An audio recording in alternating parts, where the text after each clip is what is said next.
بسم اللہ الرحمن الرحیم نحمدہ ونصلی علی رسولہ الکریم۔ صدر محترم، اسٹیج پر تشریف فرما علماء اکرام، قائدین اکرام اور شہر بنگلور اور کرناٹک کے مختلف علاقوں سے تشریف لائے اولو العزم اور حوصلہ مند مسلمانوں، یہ آج شہر گلستان میں ایک تاریخی دن ہے۔ آپ سب نے اتنی بڑی تعداد میں یہاں جمع ہو کر ملت اسلامیہ کے متفقہ ارادے اور متفقہ عزم کا پرزور اور پرشور طریقے سے اعلان کر دیا ہے۔ آپ نے یہ اعلان کر دیا ہے کہ ہندوستان کے مسلمان مکمل طور پر اتفاق رائے کے ساتھ وقف بل 2024 کو مسترد کرتے ہیں، ریجیکٹ کرتے ہیں۔ کیا آپ سب یہ اعلان کر رہے ہیں؟ جی انشاءاللہ آپ سب نے یہ اعلان کیا ہے کہ ہم شریعت اسلامی پر پوری ثابت قدمی کے ساتھ ڈٹے رہیں گے۔ ہم اپنی زندگیوں میں شریعت سے انحراف برداشت نہیں کریں گے۔ ہم حکومت کی طرف سے شریعت میں مداخلت برداشت نہیں کریں گے۔ ہم اپنے خاندانوں کی طرف سے، اپنی فیملیز کی طرف سے، اپنے سماج کی طرف سے کسی زاویے سے بھی شریعت میں مداخلت، شریعت سے انحراف، اسے برداشت نہیں کریں گے۔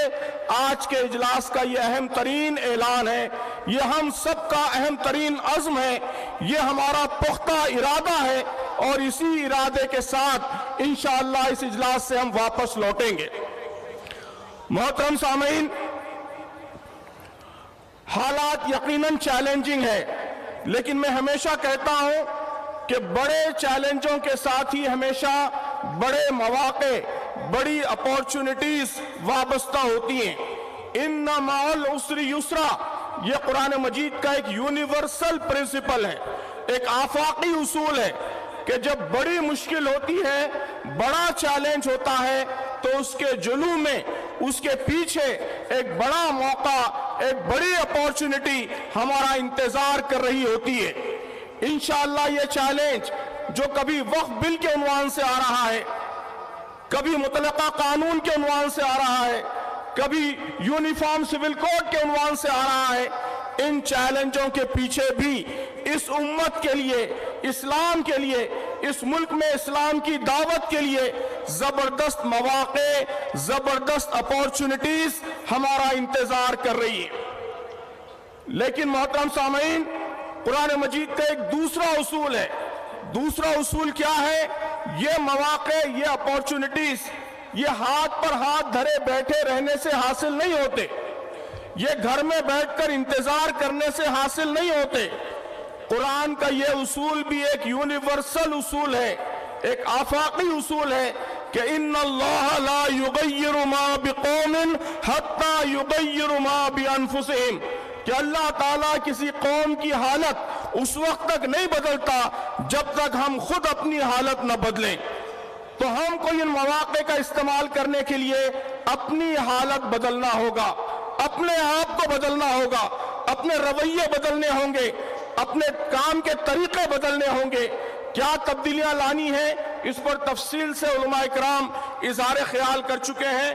میں سمجھتا ہوں کہ ان باتوں کا خلاصہ دو بڑی اہم باتیں۔ سب سے پہلی بات تو یہ ہے کہ ہمیں شریعت اسلامی پر چٹان کی طرح ثابت قدم ہو جانا ہے، ڈٹ جانا ہے، استقامت کے ساتھ ڈٹ جانا ہے۔ یہ پہلا اہم ترین پیغام ہے جو اس اسٹیج سے ہمارے تمام علماء نے اس مجمع کو دیا ہے۔ آپ سب یہ اعلان کیجئے کہ ہم اپنی زندگیوں میں شریعت کی پابندی کریں گے۔ اس ملک میں شریعت کے تحفظ کا طریقہ بھی یہی ہے۔ محترم بزرگوں، دوستو، اس ملک میں شریعت کے تحفظ کا اہم ترین طریقہ یہی ہے کہ ہماری زندگیوں سے، ہمارے مسلم سماج سے شریعت اسلامی کی برکتوں کی عملی شہادت اس ملک کے سامنے پیش ہو۔ لوگوں کو معلوم ہو کہ جب شریعت پر عمل ہوتا ہے، شریعت کے مطابق خاندانی زندگی استوار ہوتی ہے تو کیسے وہ برکتوں کا گڑھ بن جاتی ہے، برکتوں کا گہوارہ بن جاتی ہے۔ لوگ اسے سر کی آنکھوں سے دیکھیں۔ ہمارے شیواجی نگر میں مسلمانوں کی اس عظیم الشان بستی میں جب شریعت اسلامی پر عمل ہوتا ہے تو یہ بستی کس طرح امن و امان کا گہوارہ بنتی ہے، کس طرح سکون کا گہوارہ بنتی ہے، اس کا عملی نمونہ اس ملک کے عوام کے سامنے پیش ہو۔ محترم بزرگوں، دوستو، شریعت اسلامی کی حفاظت کا اہم ترین راستہ، اس کی صراط مستقیم بس یہی ہے۔ اعلان کیجئے کہ اس راستے پر ہم ڈٹ جائیں گے، اس راستے پر پوری ثابت قدمی کے ساتھ ہم ڈٹے رہیں گے انشاءاللہ۔ دوسری اہم چیز جس کی طرف ابھی حضرت مولانا بلال صاحب نے اشارہ فرمایا ہے کہ ہماری ذمہ داری ہے کہ اس ملک کے عوام کو بھی ہم اپنی شریعت سے واقف کرائیں۔ اس وقت وقف کا مسئلہ ہے۔ محترم بزرگوں، دوستو، ساری لڑائی اس وقت نریٹیو کی لڑائی ہے، نریٹیو کی لڑائی ہے۔ یہ ہماری ذمہ داری ہے کہ ہم اس ملک کے عوام کو، اپنے ہندو بھائیوں کو، سکھ بھائیوں کو، عیسائی بھائیوں کو، دلت بھائیوں کو سچائی بتائیں۔ جو غلط پروپیگنڈا کیا جا رہا ہے، جو جھوٹ پھیلایا جا رہا ہے، اس کا علاج یہی ہے کہ سچائی لوگوں کے سامنے لائی جائے۔ یہ دوسرا اہم کام ہے جس پر بہت کم توجہ ہے۔ بنگلور کے ہوش مند مسلمانوں سے میری یہ اپیل ہے کہ آپ ملک کے سارے مسلمانوں کو راستہ دکھائیے۔ آپ یہ اعلان کیجئے، یہ عہد کیجئے کہ آج سے ہم شہر بنگلور کے اپنے ہر ہندو بھائی کو، ہر سکھ اور عیسائی بھائی کو نرمی کے ساتھ، درد مندی کے ساتھ سچائی بتائیں گے، کمیونیکیٹ کریں گے۔ یہ بہت اہم کام ہے جو آپ سب کو کرنا ہے۔ وقف بل کے حوالے سے 4 گزارشات میں نے ساری کانفرنسوں میں کیے ہیں، انہی 4 گزارشات پر میں اپنی بات ختم کرتا ہوں۔ 4 اہم گزارشات ہیں، ان گزارشات کو نوٹ کر لیجئے۔ سب سے پہلی گزارش، خاص طور پر عزیز نوجوانوں سے میری گزارش ہے کہ واقفیت پیدا کیجئے، نالج حاصل کیجئے، علم حاصل کیجئے، نکاح کا صحیح طریقہ معلوم کیجئے، طلاق کا صحیح طریقہ معلوم کیجئے، وقف کیا ہے، وقف کا قانون کیا ہے، اس کے بارے میں جانکاری حاصل کیجئے۔ یاد رکھیے کہ اگنورنس، جہالت، لا علمی، یہ سب سے بڑی کمزوری ہوتی ہے۔ آج اسلام کے دشمن ہماری اسی کمزوری کا فائدہ اٹھا رہے ہیں۔ اگر ہم اویئر ہو جائیں، باخبر ہو جائیں، اگر صحیح معلومات ہم کو حاصل ہو جائیں تو یہ بہت بڑی طاقت ہوگی۔ یہ طاقت خود بہت بڑی رکاوٹ ہوگی شریعت میں مداخلت کے راستے میں۔ تو میری پہلی گزارش یہ ہے کہ معلومات حاصل کیجئے، وقف کے بارے میں بھی ضروری معلومات حاصل کیجئے اور شریعت اسلامی کے بارے میں بھی ضروری معلومات حاصل کیجئے۔ دوسری گزارش، اس معلومات کو پھیلائیے، خاص طور پر برادران وطن، غیر مسلم بھائیوں بہنوں کو بتائیے، انہیں بتائیے کہ اسلام میں طلاق کا طریقہ کیا ہے اور کیسے یہ خواتین کے لیے، مردوں کے لیے، خاندانوں کے لیے، معاشرے کے لیے، ملک کے لیے، سب کے لیے بہترین طریقہ ہے۔ انہیں سمجھائیے، بتائیے کہ وقف کیا ہے۔ یہاں تفصیلات آئی ہیں، ان تفصیلات کو اس ملک کے سارے انسانوں تک پہنچانے کا کام یہ آپ کو کرنا ہے۔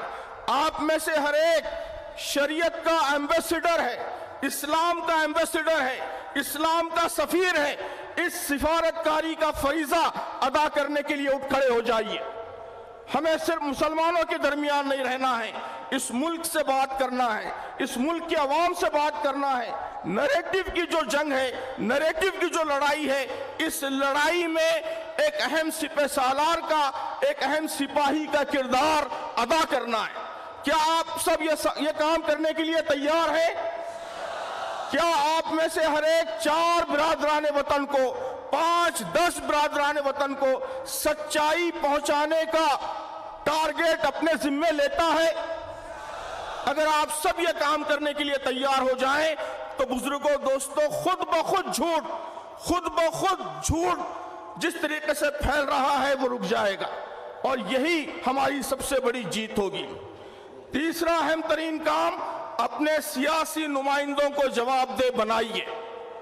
آپ نے ووٹ دے کر یہاں گورنمنٹ بنائی ہے کانگریس کی، آپ مطالبہ کیجئے کانگریس کی گورنمنٹ سے کہ وہ یہاں کی اسمبلی میں اس بل کے خلاف قرارداد منظور کرے۔ آپ اپنے ایم پی سے پوچھئے کہ پارلیمنٹ میں اس بل کو ناکام بنانے کے لیے وہ کیا کر رہے ہیں۔ یہ تیسرا کام ہے۔ اور چوتھا، آخری اور اہم ترین کام وہ یہ کہ اپنے قائدین، پرسنل لا بورڈ کے ذمہ دار، ان کی آواز پر کان حاضر رکھیے، سنتے رہیے، جب جس کام کا مطالبہ کیا جائے لبیک کہہ کر اسی عزم، اسی حوصلے کے ساتھ، اسی جذبے کے ساتھ، ہر قسم کی قربانی کے ارادے کے ساتھ آگے بڑھیے۔ یہ 4 کام ہیں، ان کاموں کو کرنے کے لیے آپ تیار ہو گئے تو انشاءاللہ دنیا کی کوئی طاقت شریعت میں مداخلت نہیں کر سکے گی۔ اللہ تعالی ہم سب کو اس کی توفیق عطا فرمائے۔